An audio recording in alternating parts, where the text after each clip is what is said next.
할머니, 며느리 조심하세요.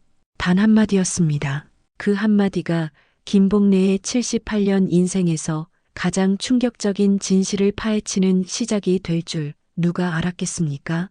한국의 전통적인 가정에서 시어머니와 며느리의 관계란 참 복잡하죠.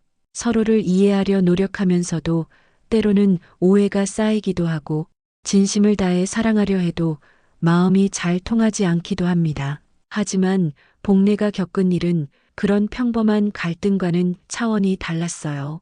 병원 간호사의 작은 속삭임에서 시작된 의심, 아무도 믿어주지 않는 상황에서 홀로 진실을 쫓아가야 했던 한 할머니, 그리고 마지막에 밝혀진 충격적인 반전은 상상하신 것보다 정말 훨씬 더 끔찍했습니다. 창밖으로는 늦은 봄비가 간간히 내리고 있었어요. 하얀 침대 위에 조용히 누워있던 복래는 그때 알지 못했습니다. 자신의 생명이 벼랑 끝에 서 있었다는 것을 말이죠. 서울대병원 7층 내과병동, 창밖으로 보이는 봄볕이 따스했지만 김복래의 마음은 답답하기만 했습니다. 78배 나이에 당뇨 합병증으로 입원한 지 벌써 2주째, 혈당 조절이 쉽지 않아 퇴원은 계속 미뤄지고 있었죠. 어머님, 오늘도 미음 끓여왔어요. 정수진이 보온 도시락을 들고 들어서는 모습을 보며 복래는 마음 한편이 따뜻해졌습니다. 35의 막내 며느리는 매일같이 병원을 찾아와 간병을 자처했어요. 큰 며느리와 둘째 며느리는 각자 바쁘다며 얼굴 보기도 힘든데 수진만큼은 달랐습니다. 고생이 많네, 수진아. 매일 이렇게 올 필요 없는데 무슨 말씀이세요? 어머님이 편찮으신데 당연한 거죠. 수진은 능숙하게 미움을 덜어내며 복래 앞에 상을 차려놓았습니다. 정갈하게 담긴 미음에서 고소한 냄새가 났고 작은 반찬들도 정성스럽게 준비되어 있었어요. 복래는 숟가락을 들며 괜스레 눈시울이 뜨거워졌습니다. 우리 수진이가 요리 솜씨가 이리 좋은 줄 몰랐네. 성민이가 복이 많아. 수진은 수줍게 웃으며 복래의 등을 살살 두드려 주었습니다. 그 손길이 참으로 따뜻했어요. 복래는 평생 시어머니로 살면서 며느리들에게 까칠하게 굴었던 자신이 부끄러워졌습니다. 특히 수진에게는 처음엔 냉랭했었죠. 성민이 재혼하며 데려온 여자라서 선입견이 있었던 게 사실이었어요. 하지만 지금 보니 수진은 정말 착한 여자였습니다. 시집 온 지 3년 동안 한 번도 큰 소리 낸 적 없고 늘 깍듯하게 예의를 지켰어요.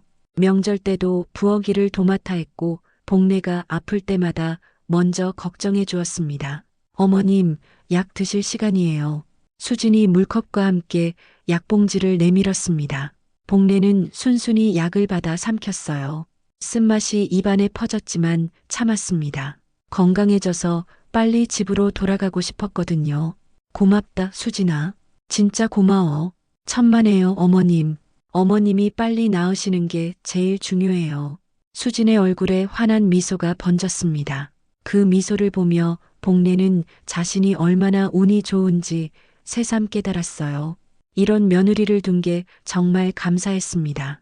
다음 날 오후 복래는 복도를 천천히 걸으며 운동을 하고 있었습니다. 의사 선생님이 혈액순환을 위해 가벼운 산책을 권했거든요. 간호사실 앞을 지나는데 익숙한 목소리가 들려왔어요. 이 간호사님 잠깐만. 돌아보니 평소 자신을 담당하던 이수정 간호사가 손짓하고 있었습니다. 30 초반의 젊은 간호사지만 경력이 오래되어 환자들에게 인기가 많았죠. 복래는 궁금해하며 간호사실로 들어갔습니다. 무슨 일이세요? 이수정 간호사는 주변을 살펴본 뒤 목소리를 낮춰 말했습니다. 할머님, 이런 이야기 해도 될지 모르겠는데 며느리분 조심하세요. 네, 갑자기 왜 그런 말씀을? 복래는 당황했습니다. 무슨 뜻인지 이해할 수 없었어요. 수진이 무슨 잘못을 했단 말인가요? 사실 말씀드리기 조심스럽긴 한데 어제 밤에 이상한 걸 봤거든요. 이수정 간호사는 더욱 조심스럽게 말을 이어갔습니다. 할머님이 주무시고 계실 때 며느리분이 약봉지를 바꿔치기 하는 걸 봤어요. 처음엔 제가 잘못 본 줄 알았는데 복례의 심장이 쿵쾅거렸습니다. 약봉지를 바꿔치기 했다고요? 도대체 무슨 일일까요? 그리고 병실 CCTV를 자꾸 각도를 바꾸시더라고요. 마치 안 찍히는 곳에서 뭔가 하려는 것처럼. CCTV요? 네, 폐쇄회로 텔레비전이요. 그 녹화되는 카메라 말이에요. 복례는 머리가 어찌랬습니다. 수진이 병실 카메라 각도까지 바꿨다니 도저히 믿을 수 없었어요. 착하고 정성스러운 며느리가 왜 그런 행동을 했을까요? 혹시 제가 잘못 본 건 아니겠죠? 아니에요. 분명히 봤어요. 그래서 말씀드리는 거예요. 조심하세요. 이수정 간호사의 표정이 진지했습니다. 거짓말할 이유가 없는 사람이었죠. 복례는 혼란스러워졌습니다. 병실로 돌아가는 길에 복례의 머릿속은 복잡했습니다. 간호사의 말이 사실일까요? 하지만 수진이 그럴 리가 없었어요. 그토록 자신을 정성껏 돌봐주는데 무슨 이유로 약을 바꿔치기 하겠습니까? 그런데 이상하게도 며칠 전부터 밤마다 속이 거북하고 어지러운 증상이 있었던 게 사실이었습니다. 의사 선생님은 당뇨 때문이라고 했지만 혹시나 하는 마음이 들었어요. 그날 밤 복례는 잠이 오지 않았습니다. 간호사의 말이 계속 머릿속을 맴돌았어요. 수진을 의심하고 싶지 않았지만 그냥 넘어갈 수도 없는 일이었습니다. 새벽 5시쯤 복례는 조용히 침대에서 일어났습니다. 수진이 보관해 두었던 가방을 뒤져보기로 했어요. 마음이 편치 않았지만 확인해 봐야겠다는 생각이 들었습니다. 가방 속에는 평범한 물건들이 들어 있었습니다. 지갑, 핸드폰, 화장품, 그런데 작은 수첩 하나가 눈에 띄었어요. 펼쳐보니 이상한 내용들이 적혀 있었습니다. 김복례, 생년월일 1947년 4월 19일, 당뇨병, 인슐린, 의존형, 보험 삼성생명, 종신보험 5천만 원. 복례는 소름이 돋았습니다. 왜 수진이 자신의 개인정보와 보험 내역을 이렇게 자세히 적어놨을까요? 더 이상한 건 맨 아래쪽에 적힌 글씨였어요. 수익자 변경 정수진. 손이 덜덜 떨렸습니다. 보험금 수익자를 자신으로 바꿨다는 뜻일까요? 복례는 급히 수첩을 덮고 원래 자리에 넣어놨습니다. 다음 날 오전 수진이 평소처럼 밝은 얼굴로 나타났습니다. 어머님, 안녕하세요. 오늘은 좀 어떠세요? 응, 그냥 그래. 복례는 애써 태연한 척했지만 마음이 불편했습니다. 수진의 환한 미소가 이제는 어딘지 부자연스럽게 느껴졌어요. 어머님, 약 드셔야죠. 수진이 약봉지를 꺼내는 모습을 복례는 유심히 관찰했습니다. 정말로 어제와 다른 약인 것 같았어요. 색깔도 미묘하게 달랐고 크기도 조금 달라 보였습니다. 수진아, 이 약이 어제 먹던 거랑 좀 다른 것 같은데. 어머님, 의사 선생님이 바꿔주신 거예요. 더 좋은 약이라고 하셨어요. 수진의 대답은 매끄러웠습니다. 하지만 복례는 의사에게서 그런 말을 들은 적이 없었어요. 의심이 점점 커져갔습니다. 오후에 수진이 잠깐 자리를 비운 사이 복례는 간호사를 불렀습니다. 간호사님, 제 약이 바뀐 게 맞나요? 아니요, 바뀐 게 없는데요. 처방전 그대로예요. 복례의 얼굴이 하얗게 질렸습니다. 수진이 거짓말을 한 거였어요. 복례는 더 이상 참을 수 없어서 아들 성민에게 전화를 걸었습니다. 이 모든 상황을 알려줘야겠다는 생각이 들었어요. 성민아, 엄마야. 네, 엄마. 무슨 일이세요? 몸은 좀 어때요? 그게 수진이가 좀 이상해. 약을 바꿔치기 하고 내 보험 정보도 몰래 적어놨어. 전화 너머로 한동안 침묵이 흘렀습니다. 엄마, 뭔 소리예요? 수진이가 왜 그런 짓을 해요? 성민의 목소리에는 믿을 수 없다는 어조가 담겨 있었습니다. 내가 직접 봤어. 수첩에 내 보험금 수익자를 자기로 바꾼다고 적혀 있었다고. 엄마, 스트레스 받으시니까 이상한 생각을 하시는 거 아니에요? 수진이가 얼마나 엄마를 잘 돌봐드리는데. 아니야. 간호사도 봤다고 그러더라. 수진이가 밤에 몰래 약봉지를 바꿔치기 하는 걸. 에이, 엄마. 그럴 리가 없어요. 간호사가 잘못 본 거겠죠. 성민은 어머니의 말을 전혀 믿지 않았습니다. 오히려 화를 내기 시작했어요. 엄마가 너무 예민해지신 것 같아요. 병원에 오래 계시니까 그런 거 아니에요? 수진이가 얼마나 착한데 왜 의심을 해요? 성민아, 엄마 말 좀 들어봐. 아니에요. 엄마, 이러시면 안 돼요. 수진이가 알면 얼마나 상처받겠어요? 성민의 목소리가 점점 커졌습니다. 복례는 답답했어요. 아들이 자신의 말을 믿지 않다니 이럴 수가 있을까요? 그럼 직접 와서 확인해봐.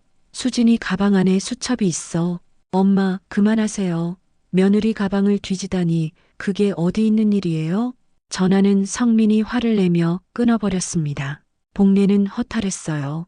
평생 믿고 살아온 아들마저 자신을 의심하다니 이런 기분이 들 줄 몰랐습니다.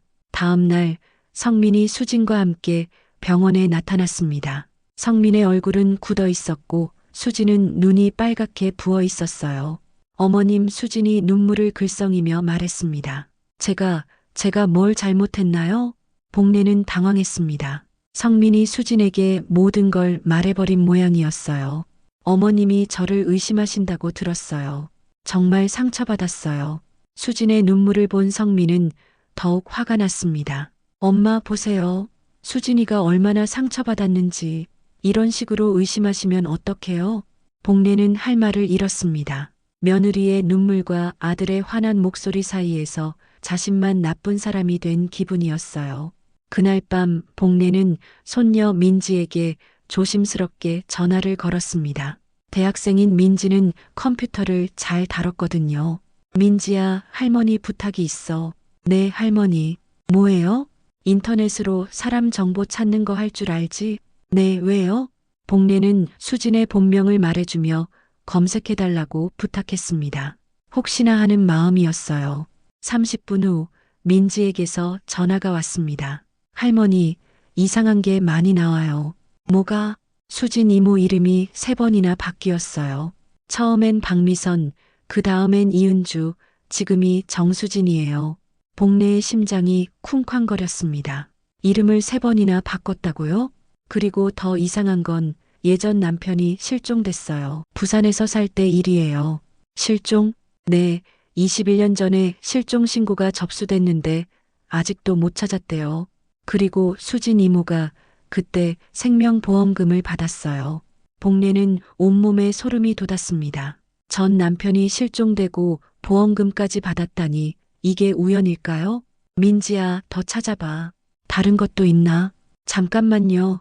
아, 이것 봐요. 전 남편도 있었어요. 그 사람은 23년 전에 사고로 죽었대요. 역시 보험금을 받았고요. 복례는 말을 잃었습니다. 수진이 지금까지 남편을 3명이나 두었고 그중 2명이 모두 죽거나 실종됐다는 것이었어요. 그리고 매번 보험금을 받았습니다. 할머니, 이거 정말 무서운데요. 수진 이모가 진짜. 민지야, 이 얘기는 아무한테도 하지 마. 알겠지? 네, 할머니. 그런데 할머니 괜찮으세요? 무서워요. 복례도 무서웠습니다. 하지만 이제 확신이 섰어요. 수진이 자신을 해치려고 한다는 것을 말이죠. 다음 날 오전 수진이 평소처럼 웃으며 나타났을 때 복례는 온몸이 굳어버렸습니다. 그 미소가 이제는 정말 끔찍해 보였어요. 어머님, 오늘은 컨디션이 어떠세요? 그냥 그래. 어머님, 어제 일은 정말 죄송해요. 제가 너무 예민하게 반응한 것 같아요. 수진이 고개를 숙이며 사과했습니다. 하지만 복례는 더 이상 속지 않을 거였어요. 수진아, 너 전에 이름이 뭐였니? 수진의 얼굴이 순간 굳었습니다. 네, 갑자기 왜요? 그냥 궁금해서. 개명한 적 있지? 아, 네, 한 번 있어요. 사주를 봤더니 이름을 바꾸라고 해서. 거짓말이었습니다. 복례는 이미 진실을 알고 있었거든요. 며칠 후 성민이 혼자 병원에 찾아왔습니다. 얼굴이 심각해 보였어요. 엄마, 좀 이상한 게 있어서 왔어요. 뭐가? 성민은 가방에서 서류 뭉치를 꺼냈습니다. 집에서 우연히 이걸 발견했어요. 엄마 생명보험 관련 서류인데 수익자가 수진이로 바뀌어 있어요. 복례는 이미 예상했던 일이라 놀라지 않았습니다. 오히려 아들이 이제야 알아챈 게 다행이었어요. 엄마가 직접 바꾸신 거예요? 아니야. 나는 그런 적 없어. 성민의 얼굴이 창백해졌습니다. 그럼 수진이가 그런 것 같구나. 성민은 한동안 말이 없었습니다. 아내를 의심하고 싶지 않았지만 증거가 너무 명확했어요. 엄마, 제가 수진이한테 물어볼게요. 그날 저녁 성민은 수진을 추궁했습니다. 수진아, 엄마 보험 수익자를 왜 바꿨어? 수진은 당황한 기색을 보이더니 갑자기 눈물을 터뜨렸습니다. 오빠, 저는 그냥 뭐야? 대답해. 어머님이 저를 너무 미워하세요. 그래서 혹시나 해서 수진이 흐느끼며 말했습니다. 어머님이 돌아가시면 저는 아무것도 없잖아요. 오빠도 저보다 어머님 편을 드시고 그래서 무서워서. 성민은 수진의 눈물에 마음이 흔들렸습니다. 아내가 불안해하는 걸 이해할 수 있었어요. 수진아, 그래도 그런 식으로 하면 안 되지. 미안해요, 오빠. 정말 미안해요. 취소할게요. 수진이 성민의 품에 안기며 울었습니다. 성민은 아내를 달래주었어요. 다음 날 성민은 어머니에게 화를 냈습니다. 엄마, 수진이가 왜 그런 짓을 했는지 아세요? 엄마가 수진이를 너무 의심하고 냉대해서 불안해한 거예요. 성민아, 그게 아니야. 수진이는, 엄마, 수진이가 얼마나 울었는지 알아요? 이제 그만하세요. 복례는 한숨을 쉬었습니다. 아들이 완전히 수진 편에 써버린 것 같았어요. 더 이상 무슨 말을 해도 소용없을 것 같았습니다. 그런데 이상한 일이 생겼습니다. 그날 밤부터 수진이 병원에 오지 않기 시작한 거예요. 사흘째 되는 날 복례는 불안해졌습니다. 수진이 전화도 받지 않고 병원에도 나타나지 않았어요. 성민에게 연락해봤지만 성민도 수진을 찾지 못하고 있었습니다. 엄마, 수진이가 집에서 사라졌어요. 뭐라고? 어젯밤에 잠들기 전까지는 있었는데 오늘 아침에 일어나 보니 없어졌어요. 짐도 다 가져갔어요. 복례의 심장이 빨리 뛰었습니다. 수진이 계획적으로 도망친 게 분명했어요. 성민아, 수진이 통장이나 카드 확인해 봤니? 확인해 봤는데 어젯밤 11시쯤에 계좌에서 2천만 원을 인출했어요. 그리고 제 카드로도 현금을 빼갔어요. 경찰에 신고해야겠어. 이미 했어요. 그런데 성인이 자발적으로 집을 나간 건 사건이 아니래요. 복례는 답답했습니다. 수진이 이런 식으로 사라져버릴 줄은 몰랐어요. 며칠 후 더 충격적인 소식이 들려왔습니다. 은행에서 연락이 온 거였어요. 선생님, 어머님 명의로 대출 신청이 들어왔었는데 검토해보니 서류에 문제가 있어서 연락드려요. 대출이요? 네, 주택담보대출로 3억 원을 신청하셨는데 인감증명서가 위조된 것 같아요. 복례는 기가 막혔습니다. 수진이 자신의 집까지 담보로 잡으려고 했던 거였어요. 그리고 한 가지 더 이상한 게 있어요. 신청자 전화번호로 연락해봤더니 해외에서 걸려오더라고요. 해외요? 네, 베트남에서 걸려왔어요. 수진이 이미 해외로 도망쳤다는 뜻이었습니다. 복례는 온몸에 힘이 빠졌어요. 성민도 충격을 받았습니다. 자신이 그토록 믿었던 아내가 어머니는 물론 자신까지 속였다는 걸 깨달았거든요. 엄마, 정말 죄송해요. 제가 엄마 말을 안 들어서. 괜찮다, 성민아. 너도 속은 거야. 하지만 복례의 마음은 편치 않았습니다. 수진이 어디로 갔는지 언제 다시 나타날지 알 수 없었거든요. 일주일 후 복례는 퇴원해서 집으로 돌아왔습니다. 집안은 어수선했어요. 수진이 급히 짐을 싸다가 흘린 것들이 여기저기 있었습니다. 성민은 수진의 물건들을 정리하며 한숨을 쉬었습니다. 엄마, 이거 뭐예요? 성민이 서재 책상 아래에서 작은 노트북을 발견했어요. 수진이 사용하던 개인용 노트북이었습니다. 켜보자. 노트북을 켜보니 바탕화면에 동영상 파일이 하나 있었습니다. 파일명은 고백이었어요. 복례와 성민은 서로를 바라본 뒤 파일을 클릭했습니다. 화면에 수진의 얼굴이 나타났습니다. 평소의 착한 모습과는 전혀 다른 차가운 표정이었어요. 만약 이 영상을 보고 있다면 내 계획에 차질이 생겼다는 뜻이겠죠. 수진의 목소리도 평소와 달랐습니다. 차갑고 계산적이었어요. 김복래 할머니, 미안하지만 당신은 죽어야 해요. 그래야 이 집도 보험금도 전부 내 거니까. 복례는 온몸이 떨렸습니다. 수진이 정말로 자신을 죽이려고 했던 거였어요. 처음엔 당뇨약을 바꿔서 서서히 죽이려고 했어요. 그런데 간호사가 눈치채는 바람에 계획이 틀어졌죠. 영상 속 수진은 웃으며 계속 말했습니다. 사실 이런 일은 처음이 아니에요. 전 남편들도 다 이런 식으로 정리했거든요. 보험금 받기 딱 좋게 말이죠. 성민은 경악했습니다. 자신의 아내가 연쇄살인범이었다니 믿을 수 없었어요.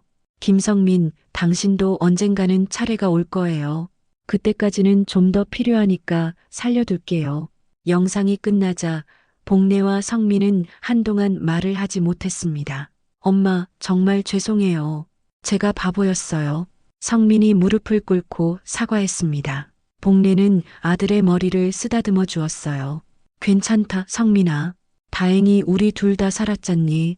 그날 저녁 경찰이 찾아왔습니다. 영상을 증거로 제출한 결과 수진에 대한 국제 수배령이 내려졌다고 했어요. 며칠 후 이수정 간호사가 병문안을 왔습니다. 할머니, 정말 다행이에요. 그때 제가 말씀드린 게 도움이 되었네요. 고마워요, 간호사님. 덕분에 살았어요. 복례는 진심으로 감사했습니다. 간호사의 그 한마디가 자신의 목숨을 구해준 거였어요.